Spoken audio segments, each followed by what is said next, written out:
ആകാശവാണി.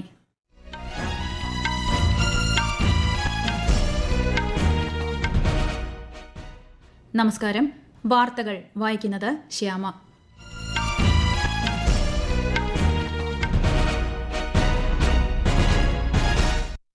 പ്രധാന വാർത്തകൾ. Parliament budget സമ്മേളനത്തിന്റെ രണ്ടാം ഘട്ടത്തിന് തുടക്കമായി. സ്പീക്കർ ഓം ബിർളയെ നീക്കം ചെയ്യണമെന്ന പ്രതിപക്ഷത്തിന്റെ പ്രമേയം ഇന്ന് ലോക്സഭയിൽ. പശ്ചിമേഷ്യയിലെ സ്ഥിതിഗതികൾ സൂക്ഷ്മമായി നിരീക്ഷിച്ചു വരികയാണെന്ന് വിദേശകാര്യമന്ത്രി എസ് ജയശങ്കർ. സംഘർഷം ലഘൂകരിക്കാൻ നയതന്ത്ര മാർഗങ്ങൾ പിന്തുടരണമെന്നും വിദേശകാര്യമന്ത്രി. ജനങ്ങളുടെ അഭിലാഷങ്ങൾ നിറവേറ്റുന്നതിൽ സർക്കാർ പ്രതിജ്ഞാബദ്ധമാണെന്ന് പ്രധാനമന്ത്രി നരേന്ദ്രമോദി. കേരള ശാസ്ത്ര സാങ്കേതിക പരിസ്ഥിതി കൌൺസിലിന്റെ നേതൃത്വത്തിൽ തിരുവനന്തപുരത്ത് ആരംഭിക്കുന്ന മികവിന്റെ കേന്ദ്രം മുഖ്യമന്ത്രി പിണറായി വിജയൻ ഇന്ന് ഉദ്ഘാടനം ചെയ്യും. വികസിത് ഭാരത് യുവ കണക്ട് പരിപാടിയുടെ രണ്ടാം ഘട്ടത്തിന് ഇന്ന് ന്യൂഡൽഹിയിൽ തുടക്കം. നേപ്പാളിൽ രാഷ്ട്രീയ സ്വതന്ത്ര പാർട്ടി നേതാവ് ബലേന്ദ്ര ഷാ പ്രധാനമന്ത്രി പദത്തിലേക്ക്. വാർത്തകൾ വിശദമായി. പാർലമെന്റ് ബജറ്റ് സമ്മേളനത്തിന്റെ രണ്ടാം ഘട്ടത്തിന് തുടക്കമായി. കെ.പി. ഉണ്ണികൃഷ്ണൻ ഉൾപ്പെടെ അന്തരിച്ച അംഗങ്ങൾക്ക് ലോക്സഭ ആദരാഞ്ജലികൾ അർപ്പിച്ചു. 12 മണിവരെ നിർത്തിവെച്ച നടപടികൾ പിന്നീട് പുനരാരംഭിച്ചു. സ്പീക്കർ ഓം ബിർളയെ നീക്കം ചെയ്യണമെന്നാവശ്യപ്പെട്ട് പ്രതിപക്ഷം കൊണ്ടുവന്ന പ്രമേയം ലോക്സഭ ഇന്ന് പരിഗണിക്കാനിരിക്കെ വിഷയത്തെച്ചൊല്ലി പ്രതിപക്ഷം സഭയിൽ ബഹളം വെച്ചു. തുടർന്ന് ലോക്സഭ 3 മണിവരെ നിർത്തിവച്ചിരിക്കുകയാണ്. പശ്ചിമേഷ്യയിലെ സ്ഥിതിഗതികൾ സൂക്ഷ്മമായി നിരീക്ഷിച്ചു വരികയാണെന്ന് വിദേശകാര്യമന്ത്രി എസ് ജയശങ്കർ. വിഷയത്തിൽ രാജ്യസഭയിൽ പ്രസ്താവന നടത്തുകയായിരുന്നു അദ്ദേഹം. മേഖലയിലെ ഇന്ത്യൻ പൌരന്മാരുടെ സുരക്ഷ ഉറപ്പാക്കുമെന്നും സംഘർഷം ലഘൂകരിക്കാൻ സംഭാഷണവും നയതന്ത്രവും പിന്തുടരണമെന്നും ശ്രീ ജയശങ്കർ പറഞ്ഞു. Not only fighting between Israel and the United States on one side and Iran on the other, but also attacks on a number of Gulf states. We believe and we continue to believe that dialogue and diplomacy should be pursued to de-escalate tensions and address underlying issues. Sir, it is also imperative that the sovereignty and territorial integrity of all states in the region. പശ്ചിമേഷ്യൻ സംഘർഷം സംബന്ധിച്ച് വിദേശകാര്യമന്ത്രി ലോക്സഭയിലും പ്രസ്താവന നടത്തി. ജനങ്ങളുടെ അഭിലാഷങ്ങൾ നിറവേറ്റുന്നതിൽ സർക്കാർ പ്രതിജ്ഞാബദ്ധമാണെന്ന് പ്രധാനമന്ത്രി നരേന്ദ്രമോദി. വിദ്യാഭ്യാസം, നൈപുണ്യം, സർവകലാശാല ടൌൺഷിപ്പുകൾ എന്നിവ സംബന്ധിച്ച ബജറ്റാനന്തര വെബിനാറിനെ അഭിസംബോധന ചെയ്യുകയായിരുന്നു അദ്ദേഹം. രാജ്യത്തെ ആരോഗ്യ അടിസ്ഥാന സൌകര്യങ്ങൾ കൂടുതൽ ശക്തമായിട്ടുണ്ടെന്നും സമഗ്ര ആരോഗ്യം എന്ന കാഴ്ചപ്പാടോടെയാണ് പ്രവർത്തിക്കുന്നതെന്നും അദ്ദേഹം പറഞ്ഞു. नई पीढ़ी का ये नया माइंडसेट देश की सबसे बड़ी ताकत है, उज्जवल भविष्य की सबसे बड़ी पूंजी है. इसे कैपिटलाइज करने के लिए हमें अपने एजुकेशन सिस्टम को निरंतर आधुनिक बनाए रखना है, अपग्रेड करते ही रहना है. नई एजुकेशन पॉलिसी ने इसके लिए जरूरी बेस तैयार कर दिया है. ആയുഷ്മാൻ ഭാരത് യോജന, ആരോഗ്യ മന്ദിർ എന്നിവയിലൂടെ രാജ്യത്തുടനീളമുള്ള ഗ്രാമങ്ങളിലേക്ക് ആരോഗ്യ സേവനങ്ങൾ വ്യാപിപ്പിക്കുന്നുണ്ടെന്നും പ്രധാനമന്ത്രി പറഞ്ഞു. എൽനിനോ പ്രഭാവം മൂലമുണ്ടായ വരൾച്ചയെ തുടർന്ന് ഭക്ഷ്യസുരക്ഷയ്ക്കായുള്ള മലാവിയുടെ ശ്രമങ്ങളെ ഇന്ത്യ പിന്തുണയ്ക്കുമെന്ന് വിദേശകാര്യ മന്ത്രാലയം. നവഷേവ തുറമുഖത്ത് നിന്ന് മലാവിയിലേക്ക് 1000 മെട്രിക് ടൺ അരി എത്തിച്ചതായി വിദേശകാര്യ മന്ത്രാലയ വക്താവ് രൺധീർ ജയ്സ്വാൾ സമൂഹമാധ്യമത്തിൽ കുറിച്ചു. വികസിത് ഭാരത് യുവ കണക്ട് പരിപാടിയുടെ രണ്ടാം ഘട്ടത്തിന് ഇന്ന് ന്യൂഡൽഹിയിൽ തുടക്കമാകും. 2047ഓടെ രാജ്യത്തെ വികസിത രാഷ്ട്രമാക്കുക എന്ന ലക്ഷ്യത്തോടെ മേര യുവഭാരത് മൈ ഭാരതിന്റെ സഹായത്തോടെ കേന്ദ്ര യുവജനകാര്യ മന്ത്രാലയമാണ് പരിപാടി സംഘടിപ്പിക്കുന്നത്. രാജ്യതലസ്ഥാനത്തെ 35 കോളേജുകളിൽ നിന്ന് 10,000-ലേറെ വിദ്യാർത്ഥികൾ പരിപാടിയിൽ പങ്കെടുക്കുമെന്ന് മന്ത്രാലയം അറിയിച്ചു. മുഖ്യ തെരഞ്ഞെടുപ്പ് കമ്മീഷണർ ഗ്യാനേഷ് കുമാർ കൊൽക്കത്തയിലെത്തി. തെരഞ്ഞെടുപ്പ് കമ്മീഷണർമാരായ സുഖ്ബീർ സിംഗ് സന്ധു, വിവേക് ജോഷി എന്നിവർ അദ്ദേഹത്തോടൊപ്പമുണ്ട്. പശ്ചിമബംഗാളിലെ നിയമസഭാ തെരഞ്ഞെടുപ്പ് ഒരുക്കങ്ങൾ സംഘം അവലോകനം ചെയ്യും. കേരളത്തിൽ ഈ വർഷം ജനുവരി 1-ന് 18 വയസ്സ് പൂർത്തിയായിട്ടും തീവ്ര വോട്ടർ പട്ടിക പരിഷ്കരണ സമയത്ത് പേര് ചേർക്കാൻ സാധിക്കാത്തവർക്ക് പട്ടികയിൽ പേര് ചേർക്കാൻ അവസരം. voters.eci.gov.in എന്ന വെബ്സൈറ്റിലൂടെയോ ECI നെറ്റ് മൊബൈൽ ആപ്ലിക്കേഷൻ വഴിയോ ബൂത്ത് തല ഓഫീസർ വഴിയോ അപേക്ഷിക്കാം. നാമനിർദ്ദേശ പത്രിക സമർപ്പിക്കാനുള്ള അവസാന തീയതി വരെയാണ് പേര് ചേർക്കാൻ അവസരം. ബീഹാർ, ഒഡീഷ, ഹരിയാന എന്നിവിടങ്ങളിലെ രാജ്യസഭാ തെരഞ്ഞെടുപ്പുകൾക്കായി BJP കേന്ദ്ര നിരീക്ഷകരെ നിയമിച്ചു. ഛത്തീസ്ഗഡ് ഉപമുഖ്യമന്ത്രി വിജയ് ശർമ്മയും കേന്ദ്ര സഹമന്ത്രി ഹർഷ് മൽഹോത്രയും ബീഹാറിൽ പാർട്ടി നിരീക്ഷകരാകും. ഗുജറാത്ത് ഉപമുഖ്യമന്ത്രി ഹർഷ് സംഘ്വി ഹരിയാനയിലെ തെരഞ്ഞെടുപ്പ് മേൽനോട്ടം വഹിക്കും. മഹാരാഷ്ട്ര മന്ത്രി ചന്ദ്രശേഖർ ബവൻഗുലെ ഒഡീഷയിൽ കേന്ദ്ര നിരീക്ഷകനായി നിയമിതനായി.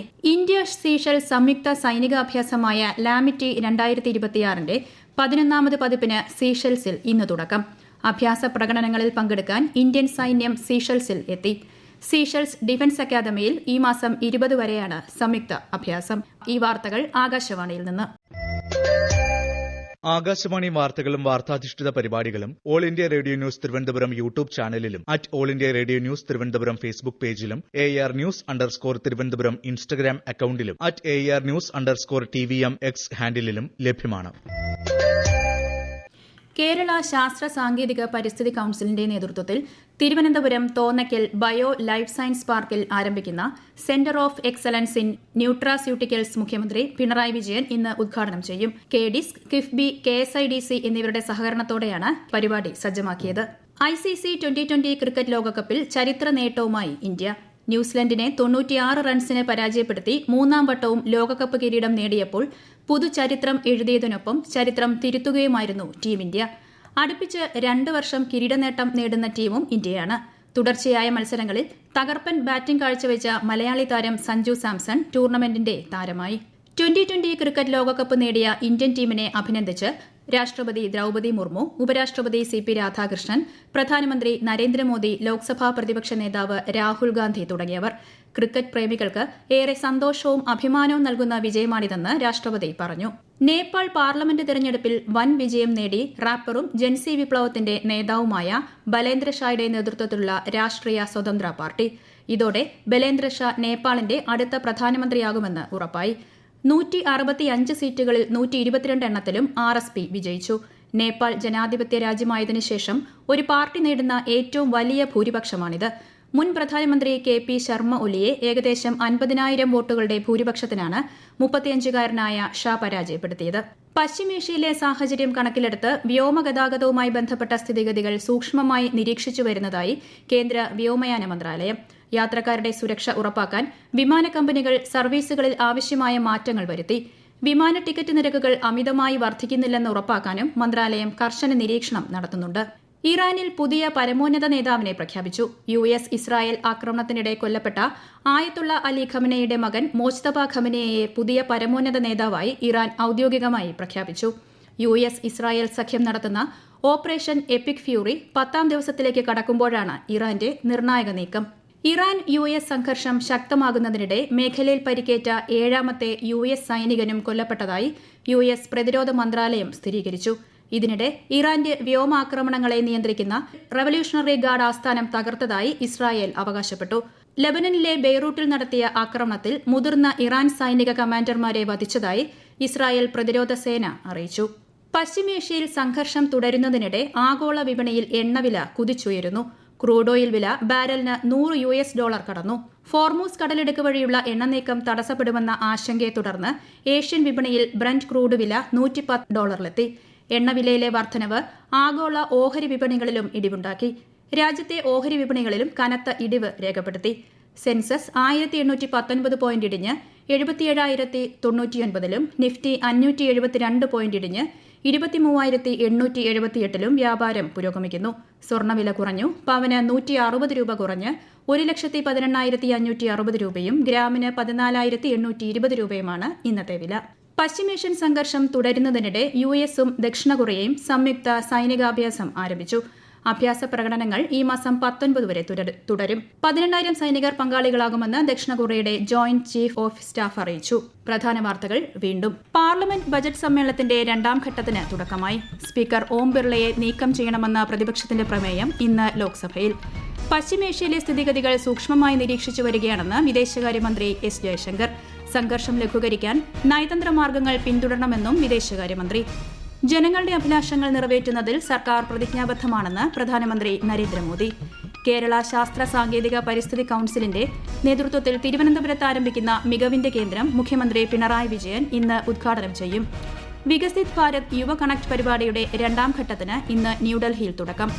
നേപ്പാളിൽ രാഷ്ട്രീയ സ്വതന്ത്ര പാർട്ടി നേതാവ് ബലേന്ദ്ര ഷാ പ്രധാനമന്ത്രി പദത്തിലേക്ക്. വാർത്തകൾ കഴിഞ്ഞു. അടുത്ത വാർത്താ പ്രക്ഷേപണം വൈകിട്ട് 3 മണിക്ക്.